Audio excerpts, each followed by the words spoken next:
मेरी अंडरस्टैंडिंग में, मेरी नज़र में आज के दिन के तीन ऐसी हैपनिंग्स हैं, तीन ऐसे इवेंट्स हैं, तीन ऐसे वाकयात हैं, तीन ऐसी खबरें हैं जो आपके कान और आंखें खोल देने के लिए काफ़ी हो जाएंगी। एक तो मलिक रियाज साहब की प्रॉपर्टीज़ नीलामी का मामला हुआ है और उसमें सबसे बड़ी बोली जिसने लगाई है वो आपकी आंखें और कान खोलने के लिए काफ़ी है। दूसरा, डोनाल्ड ट्रंप ने ईरान के साथ जो कुछ हुआ उसके बाद उनके न्यूक्स को हमेशा हमेशा के लिए खत्म कर देने के हवाले से एक ट्वीट करते हुए मिडिल ईस्ट को खबरदार किया। मिडिल ईस्ट को कहा है आप मेहरबानी करें और अब्राहम अकॉर्ड के तहत चलें या उसके ऊपर हैंडशेक करें। अब ये कितना बड़ा मैसेज है खासतौर पर ऐसे ममालिक के लिए जो मिडिल ईस्ट के बख्तू बने हुए हैं। ये एक इंपॉर्टेंट स्टोरी है। फिर तीसरी, हमारे मुल्क के अंदर कानून, अदल, इंसाफ नाम की कोई चीज़ बची तो है नहीं। तो मियाँ इबाद फारूक साहब के भाई मियाँ शहजाद फारूक साहब वो अब्डक्ट मुबैना तौर के ऊपर हुए हैं और अभी तक पता नहीं चल रहा कि सीन क्या है, गेम क्या है और क्या वो वापस आएंगे भी या नहीं आएंगे। इसके अलावा कुछ वायरल ट्वीट्स, वायरल बयान आते हैं, इसलिए गुजारिश है आपने वीडियो शुरू से आखिर तक देखनी है। एक और गुजारिश, अगर आपने चैनल नहीं किया अभी तक सब्सक्राइब जरूर सब्सक्राइब कर लें, बेल आइकन यानी घंटा या घंटी अपने अंगूठे उंगली साथ रखकर डंडे से दबा सकते हैं। व्हाट्सएप चैनल का लिंक हर वीडियो डिस्क्रिप्शन के अंदर मौजूद होता है, जाइए उसको क्लिक करके ज्वाइन कर लेंगे, आपका हमारा राब्ता बेहतरीन तरीके से हो सकता है। सबसे पहले आपसे गुजारिश है, जो कुछ मुमलिकत खुदादाद के अंदर हो रहा है, जैसा भी हो रहा है, जिस तरह भी हो रहा है, इसके ऊपर आपके पास वाहिद एक अख्तियार है और अख्तियार यह है कि आपने घर बैठे हुए ऊ करके या थू करके एहतजाज करना है और वो भी फॉर्म 47 के वज़ीर आज़म के फरमुदात के ऐन मुताबिक, तो वो कर डालिए। इसके अलावा आपके हमारे पास ऑप्शन कोई नहीं है। हो सकता है कुछ दिन बाद ये वाला ऑप्शन भी छीन लिया जाए जितनी तेजी से चीज़ें टर्न हो रही हैं। कैसे टर्न हो रही हैं? सबसे पहले स्टोरी की तरफ हम जाते हैं। वो ये है कि जनाब मलिक रियाज साहब, अब मलिक रियाज साहब ज़ाहिर है इस मुल्क के अंदर प्रॉपर्टी बिजनेस के अंदर थे, हैं और पता नहीं आइंदा भी दोबारा से आ जाए। तो जिस तरह से वो चीज़ें अपनी बना रहे थे उस वक्त भी कोई ना कोई उनको सपोर्ट कर रहा होगा, ज़ाहिर उनके साथ चल रहा होगा, चाहे वो सिविल ब्यूरोक्रेसी हो या कोई और सरकारी ओहदेदारान हो या फिर मिनिस्टर्स या सियासतदान या फिर सहाफ़ी, तो वो काम अपना करते रहे और पिछले तकरीबन 30-35 साल से मुल्क के अंदर काम कर रहे थे, बल्कि कुछ लोग क्लेम करते 50 साल से काम कर रहे थे। तो वो कैसे हो रहा था जब सिस्टम की सपोर्ट नहीं थी, और अब क्योंकि सपोर्ट नहीं है तो नीलामी हो रही है। और नीलामी में सबसे बड़ी बोली किसने लगाई है ये मैं आपके सामने रख देता हूँ।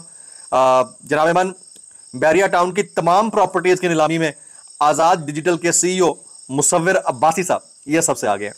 अब आपको और हमें ये गेज करने में ज़्यादा वक्त लगना नहीं चाहिए कि ये वाला जो डिजिटल टीवी चैनल है, सोशल मीडिया पोर्टल है, वो किसका है, ये सबको पता है। तो अब इसके ऊपर सोशल मीडिया के ऊपर शदीद तनकीद हो रही है। देखें, वैसे तो इख्तियार किसी का भी है, कहीं पर भी जाकर बोली लगा सकता है, लेकिन फिर सवाल ये पैदा होता है कि सारे ताने बाने वहां पर क्यों जाकर मिलते हैं जहां पर मिलने नहीं चाहिए। लोग सवाल करेंगे तो सवाल पूछना तो वैसे इस मुल्क में मना है, तो आखिर में आकर बचता है कि आप ऊ करके एहतजाज रिकॉर्ड करवा दीजिए, वो भी अगर आप कर सकते हैं तो, नहीं तो उसके करने के ऊपर भी बहुत सारे एतराज़ात हैं। तो पहली चीज़ तो ये डेवलपमेंट है मेरी नज़र में। तो मलिक रियाज साहब आज इस मुल्क के अंदर उनकी प्रॉपर्टीज़ की नीलामी हो रही है, कल को हो सकता है फिर वो किसी बड़े ओहदेदार के साथ बैठकर दोबारा से पाकिस्तान में वारिद हों और दोबारा से वो काम शुरू कर दें। तो उनको काम चलाना आता है, आज शायद चल नहीं पा रहा होगा, कल को फिर वो चला लेंगे। तो ये वाली चीज़ ज़रा सोचने वाली है। इसको हम ज़रा डिफरेंट पैराई में देखेंगे। हमें ये देखना चाहिए कि लेबलिंग से नुकसान किसका हो रहा है। लेबल चाहे किसी भी किस्म का है, उससे नुकसान किसके इमेज का है ये हमें समझ में नहीं आ रही है। और मलिक रियाज साहब जैसे लोगों के लिए हर दौर में कोई ना कोई रास्ता निकल जाया करता है। इस दौर में शायद ना निकले तो अगले दौर में निकल आएगा। जावेद चौधरी साहब ने जैसे कहा कि उनकी बड़ी खिदमात है इस मुल्क के लिए, तो वैसे कोई खिदमात हो ना हो, बहरहाल वो इन्वेस्टर एक बड़े थे और उनको तरीका आता था अपने फाइल्स को आगे चलाने का। अब मामला यहीं तक नहीं रुकता है। 70 से जायद जो सोसाइटीज़ हैं, मैं अभी देख रहा था, तकरीबन इस्लामाबाद की 99 हाउसिंग सोसाइटीज़ हैं, उनको गैर कानूनी करार दे दिया गया है। मुताल्लिका सोसाइटीज़ के स्पॉन्सर्स और मालकान का नाम ECL में डालने का हुक्म दिया गया। अच्छा, मुझे नहीं पता कि ये सोसाइटीज़ के जो मालकान हैं इनका तरीका क्या होता है। ये भी कब्जा माफिया होते हैं, बहुत सारे लोग ऐसे हैं जो लोगों के पैसे खा जाते हैं, इनके भी बहुत सारे लूप होल्स होंगे। लेकिन जब ये काम कर रही थी उस वक्त भी किसी को, यानी अब आज के दिन से पहले तक किसी ना किसी को सेटल डाउन करके ही अपना काम चला रहे थे ना यार। ऐसे थोड़ी हो सकता है कि बैठे बैठे उन्होंने कब्जा कर लिया, जो पता भी नहीं था। आज CDA को याद आ गया कि इन सबको जो है ब्लैकलिस्ट करना चाहिए, इनके नाम ECL में शामिल करना चाहिए। ठीक है, बड़ी अच्छी बात है, कर लिया। लेकिन आज से पहले तक किस ब्रोकरेट को, किस बड़े नाम को ये लोग मैनेज कर रहे थे जिसकी वजह से इनको काम करने का पूरा पूरा मौका मिल रहा था। अब इसकी आड़ में जिन बेचारे गरीब लोगों के पैसे फंसे हुए हैं उसका सवाल किसी ने नहीं करना। गरीब भी नुकसान में, ये वाले भी नुकसान में, और पांचों उंगलियां घी में और सर शहद में और कढ़ाई में तेल में, पता नहीं किस किस में, वो किसका है, ये सबको इस चीज का आइडिया है। जनाब, ये दूसरी टॉप स्टोरी थी जो मैं आपके साथ शेयर करना चाह रहा था। आगे अब हम आ जाते हैं, वो है डोनाल्ड ट्रंप साहब का ट्वीट। जनाब डोनाल्ड ट्रंप, अलहाज जनाब डोनाल्ड ट्रंप साहब, ट्रंप ने ट्वीट ये किया जी, सुनिएगा जरा। वो कहते हैं, now that the nuclear arsenal being created by Iran has been totally obliterated, It is very important to me that all the Middle Eastern countries join the Abraham Accords. This will peace in the Middle East. This will ensure the peace in the Middle East. Thank you for your attention to this matter. अब middle east को वो ये पैगाम खुलेआम दे रहे हैं कि आप तैयार हो जाएं और आप अब्राहम अकॉर्ड के ऊपर हैंड्स को ज्वाइन करें। अब अगर मिडिल ईस्ट ये करता है, उसमें से कुछ ममालिक ऑलरेडी कर चुके हैं, तो फिर जो इनके छोटे मोटे बख्तू ममालिक हैं उनको भी करना पड़ेगा। अब हम किस कैटेगरी में हैं हमें नहीं पता, तो आने वाले दिनों में क्या होने जा रहा है इसका मंजरनामा आपको वाज़ेह नजर आ रहा होगा, बिल्कुल क्लियर कट नजर आ रहा होगा। अल्लाह खैर करे।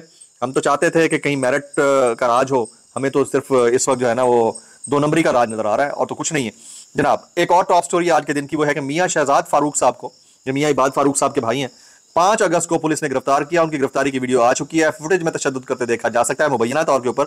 उसके बाद पुलिस डाले में बैठने की तस्वीर आई, लेकिन आज 7 अगस्त गुजरने को है, उनको किसी अदालत में पेश नहीं किया गया और अभी तक ये पता भी नहीं है वो किधर है। तो लोग इसको एबडक्शन का नाम दे रहे हैं, और अगर ये एबडक्शन है तो कब किस कोर्ट ऑफ लॉ में पेश होंगे? कल वैसे भी फ्राइडे है, सैटरडे संडे छुट्टी है, मंडे को ही होगा जो होगा। मैं अभी थोड़ी देर पहले गवर्नर केपीके फैसल करीम कुंडी साहब का स्टेटमेंट पढ़ रहा था। वो कहते हैं जब भी अपोजिशन के साथ नंबर गेम पूरी हुई अदम एतमाद ला कर दिखाएंगे। अब ये अदम एतमाद किस नौयत का है, ये आएगा या नहीं आएगा, लेट्स सी। आने वाले दिनों में हम ये सारी चीज़ें देखते रहेंगे जनाब। ISF लाहौर के सदर ने बयान दिया है, वो बयान किया है, वो कहते हैं मियां इबाद फारूक के भाई शहजाद फारूक को चलती हुई मोटरसाइकिल से गिराया गया और उसके बाद उन्हें जमीन पर रौंदा गया और उसके बाद उन्हें थाने मुंतकिल नहीं किया गया। वो फॉर्म 45 के तहत जीतने वाले MNA हैं जिन्होंने मरीम नवाज को दर्दनाक शिकस्त दी है। ये हालात हैं, हमारे मुल्क का निज़ाम है, निज़ाम आइन कानून और इंसाफ है जनाब। ये जो रंधावा साहब हैं सियालकोट वाले, किसी में भी किसी शख्स में भी ये जरूरत नहीं है, ADCR की बात कर रहा हूँ, कि वो इनकी खबर को चला सके। ख्वाजा आसिफ साहब के बड़े करीबी हैं, लोग ये मुबैना तौर पर इल्ज़ाम लगा रहे हैं कि ख्वाजा आसिफ साहब के बड़े करीबी हैं, शायद इस वजह से मामला जो हैं वो मुश्किल हैं डिसाइड करना कि किसका साथ देना और किसका नहीं देना। नायब वज़ीर आज़म जनाब फॉर्म 47 वाले इसहाक डार साहब ने दावा किया है कि पाकिस्तान के पास 6000 से 10 अरब रुपए के ज़ेर ज़मीन ज़खायर हैं और पाकिस्तान को 10,000 अरब 6000 से 10,000 अरब रुपए के ज़ेर ज़मीन ज़खायर है और पाकिस्तान को 47वीं से 39वीं बड़ी मईशत बना दिया।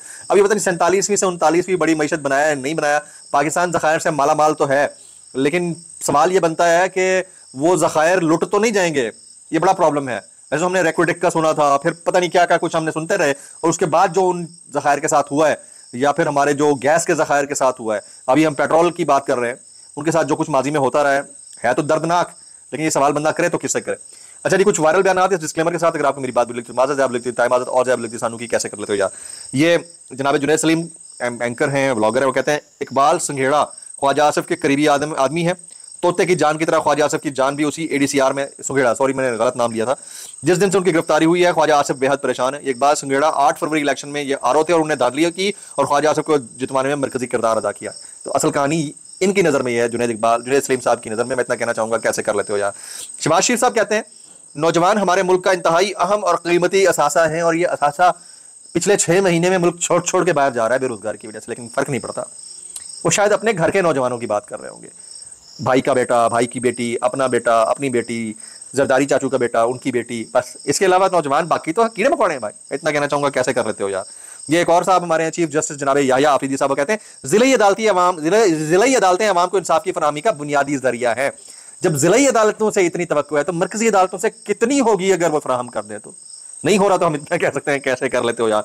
हमें मीर साहब कहते हैं आज शहबाज शरीफ वज़ीर आज़म है तो इमरान खान से जेल में मुलाकात मुश्किल कर दी गई है। 30 साल की तारीख का यह सबक है कि वक्त बदलते देर नहीं लगती, वक्त बदलते देर नहीं लगती। दुआ में याद रखिए। अस्सलाम वालेकुम।